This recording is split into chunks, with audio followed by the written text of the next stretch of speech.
You are secretly the richest person in the world. To avoid suspicion of having so much money, you decide to work a normal office job. One day, your boss fires you. And you retaliate. Brutally. Living beyond my means always seemed not only unnecessary to me but pointless. Sure, I could do whatever I wanted and be whatever I wanted. Yet, I had seen what money could do to people and those around them. I didn't want to be another chump with yes men around me telling me how good of a job I was doing, regardless if I actually was or wasn't.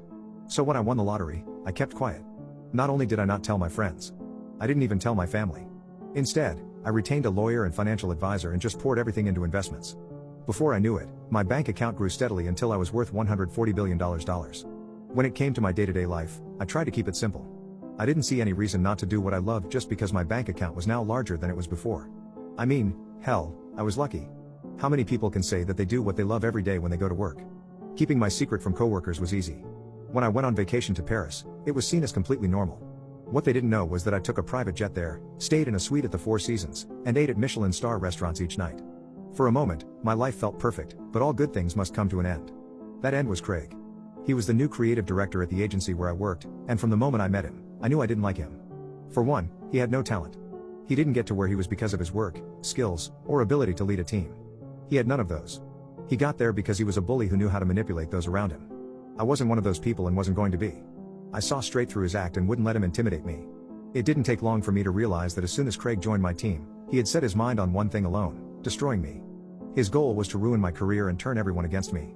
He started by criticizing my work and rewriting every single word and sentence I showed him just because. His ideas were moronic and off strategy, but he was the boss. No one had the guts to call him out on it. When I did call him out, all the others would shrink down in their seats and look away. No one dared tell the boss he had a bad idea, and boy, was Craig going to make sure I paid for disagreeing with him. It started with more little things. Like that deadline, I could have sworn was Wednesday, but was suddenly moved to Monday. Without my knowledge, of course. Or files that magically went missing from the server despite having duplicates upon duplicates. With time, the little things became bigger, and they continued almost without end. I was okay with him throwing his crap at me. I could handle it.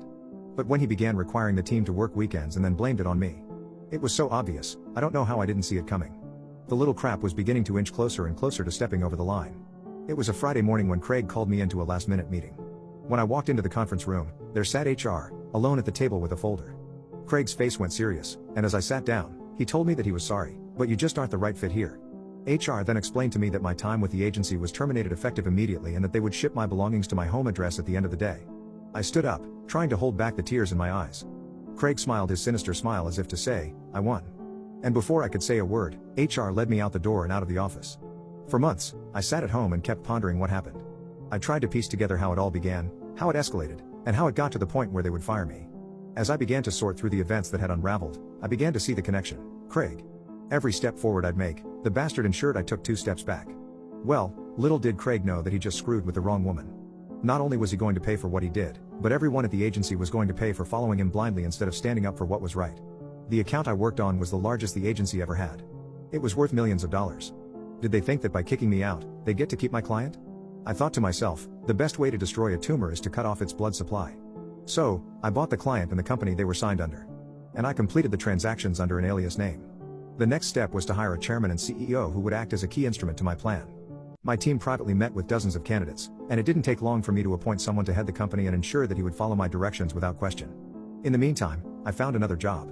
In fact, it was a better job with a title and pay increase I didn't need. Still, I liked how they went out of their way to demonstrate their appreciation of my skill and value.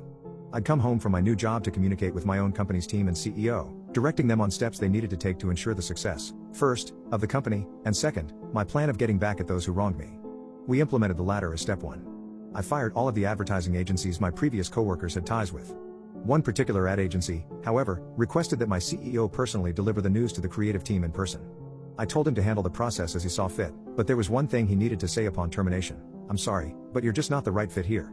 It didn't take long for news to spread about the great losses and changes within Craig's organization, and within about a year, after losing their largest client as well as others, they shut down.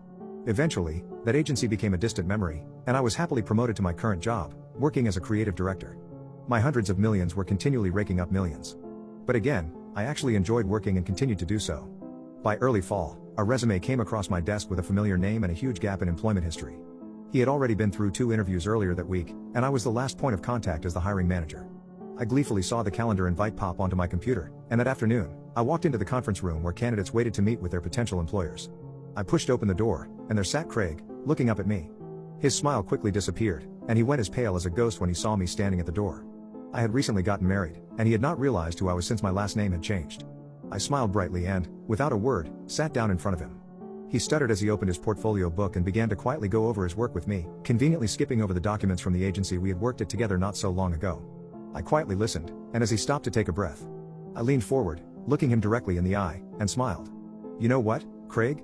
I said, "I'm sorry, but you're just not the right fit here."